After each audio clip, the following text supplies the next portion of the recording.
Moses, yes. Almost in every page you will find the mention of Moses in the Quran. Yeah.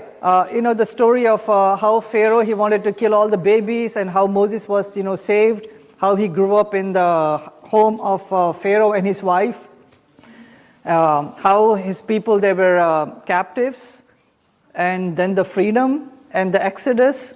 One important thing, and this will be amazing, right? So Prophet Muhammad, peace be upon him, when he moved from Mecca to Medina, there were many Jewish people up there. And then he saw they were fasting on the 10th of Ashura. And he asked, why are you fasting? And they said, we are fasting to thank the Creator because he freed Moses and his people from the clutches of Pharaoh. And Prophet Muhammad, peace be upon him, he said, you know what? Muslims are also going to fast. So we fast every year. It's an optional fast, by the way, not the obligatory fast of Ramadan. We fast majority of the Muslims on that day to recognize the freedom that the Jewish people receive, to thank the Creator. So we fast to thank the Creator for that freedom. There you go, right? People don't know this. Media don't cover this.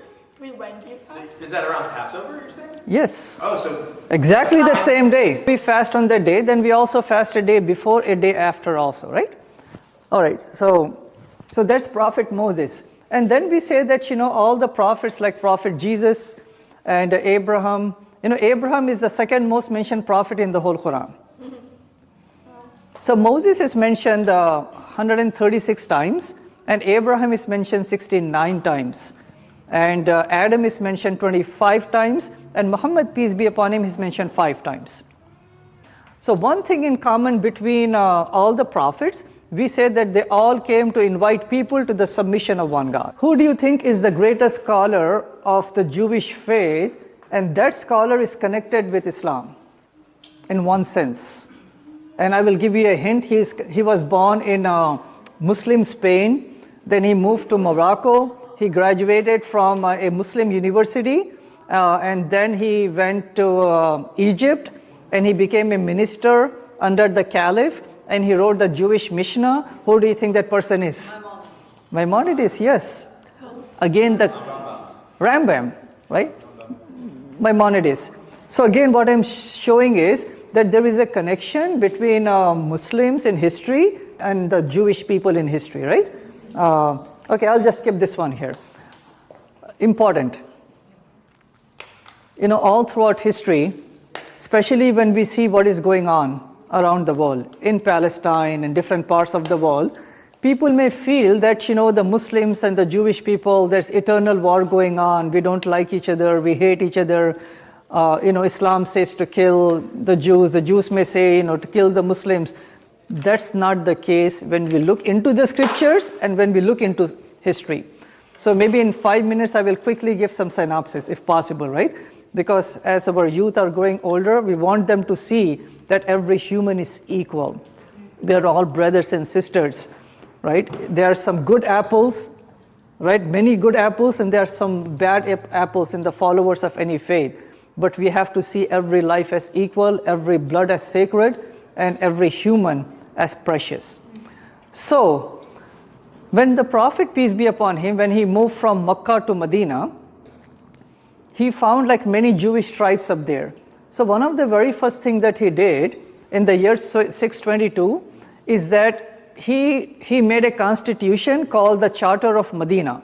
And the Charter of Medina says that the Muslims and the Jewish people will be one people. We are going to look out for each other. And the Jewish people, at that time, when the Prophet was born, the Christians and the Persians and the Egyptians, they were at the brink of, killing off every Jewish person in the world. At that time, Prophet Muhammad, peace be upon him, he wrote that constitution to protect the Jewish people. He gave them autonomy, he gave them safety, he gave them, freedom. So a Jewish scholar by the name of Dr.David Wasserstein, and you can look this up, thejc.com. His name is Dr. David. I may not be spelling the right name, Wasserstein or And he wrote an article, so what did the Muslims did for the Jews? So this is a Jewish scholar, right? You can Google this and look it up.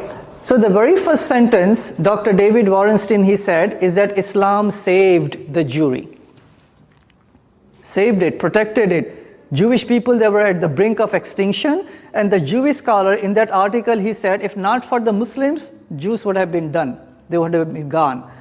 So, and he gave many, many reasons. One reason that he gave is that how the Medina Charter, devised by Muhammad, peace be upon him, how it gave autonomy and freedom and safety to the Jewish people. Second reason he mentioned, when the Jewish people, when they were living in the Spain, you guys remember that, okay?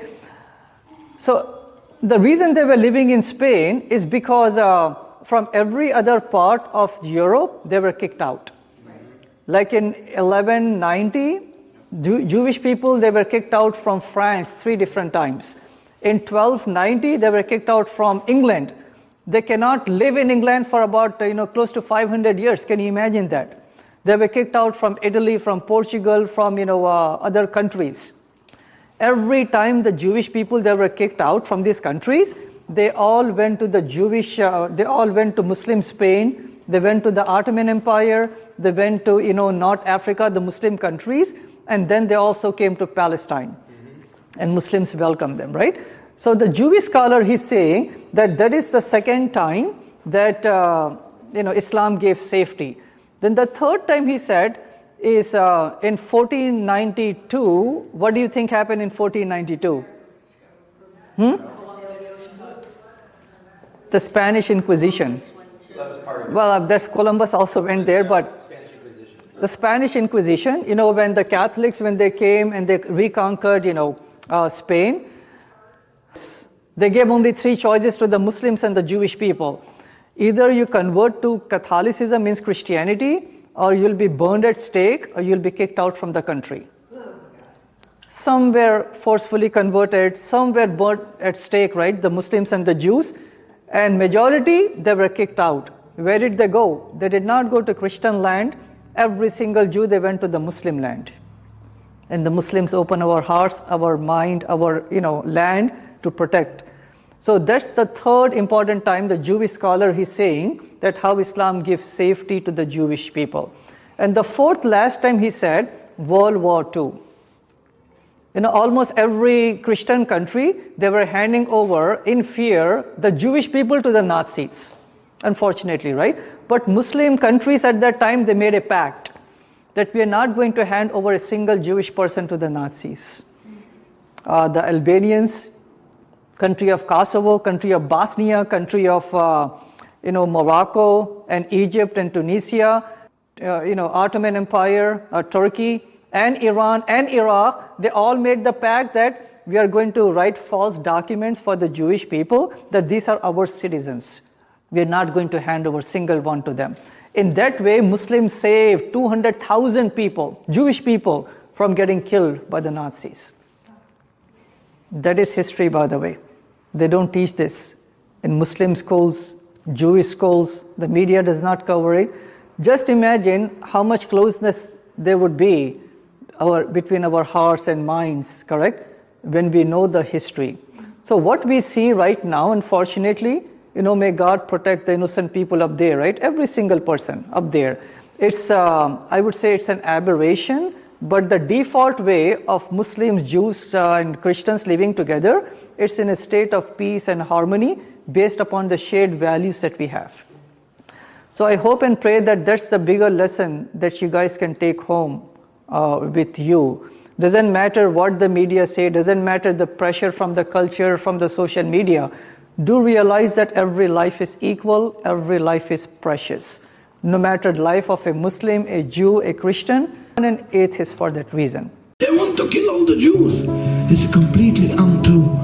Jews have a golden history in the Muslim countries. For centuries. We live in Muslim countries. Sorry, try not to hear it. Much better than in the other countries. Oh yeah, it's true. Yeah, we burned the Jews. Even today, after 70 75 years of killing, 75 years of occupation. Go in any Muslim country, they are welcoming Jews. The problem is not between Islam and Judaism. The problem is occupation. Even in Iran, the rate of the Jews have their own MP in the parliament. There are Jewish institutes. I myself, I didn't was in Iran, but my father was in, or other rabbis, my colleagues was in Iran. Complete false Zionist propaganda. The Muslims want to kill all the Jews. They want to throw all the Jews into the sea. It's completely untrue. Anti-Semitism is being rebranded as if the Holocaust happened in Saudi, as if the Warsaw pogrom happened in Tanja. It relies on the inability of the Muslim community to invoke their rich history of coexistence. When Blinken went to Tel Aviv and said, "I'm here as a Jew," as if he was challenging the region by saying, "I'm here as a Jew and you will not be able to kick me out," as if the Muslims had ever even tried to kick the Jews out from the region. It was the European anti-Semitic Romans who had kicked out the Jews from Jerusalem, and Umar ibn Khattab was the one who granted safe passage for them to come back. As if Salah ad-Din al-Ayyubi wasn't the one who entered Jerusalem and brings the Jews back that the anti-Semitic crusaders had kicked out. As if it wasn't Sultan Bayezid of the Ottomans who, when the anti-Semitic Isabella of Spain kicks out the Jews and Muslims from Andalusia, as if it wasn't Bayezid who sent the boats to Spain to pick up the Jews and bring them back to the haven that is the Muslim lands, as if somehow we were anti-Semites, when in reality it was Europe that has always been the anti-Semite.